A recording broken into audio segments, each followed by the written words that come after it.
আজকে এই আন্তর্জাতিক বৌদ্ধ বিহারের সম্প্রীতি ভবন এর ভিত্তিপ্রস্তর স্থাপন উপলক্ষে আয়োজিত এই অনুষ্ঠানে আমাকে আমন্ত্রণ করার জন্য আমি সংশ্লিষ্ট সকলকে আমার তরফ থেকে কৃতজ্ঞতা প্রকাশ করছি।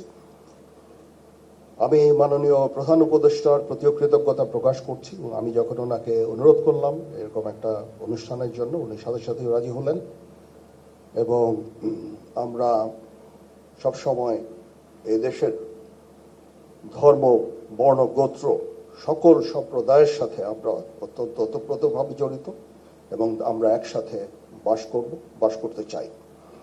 আমি মাননীয় প্রধান উপদেষ্টাকে আবার ধন্যবাদ জানাচ্ছি। ওনার অনেক কর্মব্যস্ততার মাঝেও উনি রাজি হয়েছেন এখানে এসে এবং উনি আমাকে অনুপ্রাণিত করেছেন এই কাজের জন্য। এই জন্য ওনার প্রতি আমি কৃতজ্ঞতা জ্ঞাপন করছি এবং আমরা ইনশাআল্লাহ সবাই মিলে এই দেশ জাতিকে একটা শান্তির জায়গায় নিয়ে যেতে চাই। গৌতম বুদ্ধের বাণীর এখন এই বর্তমান সময়ে অত্যন্ত গুরুত্বপূর্ণ।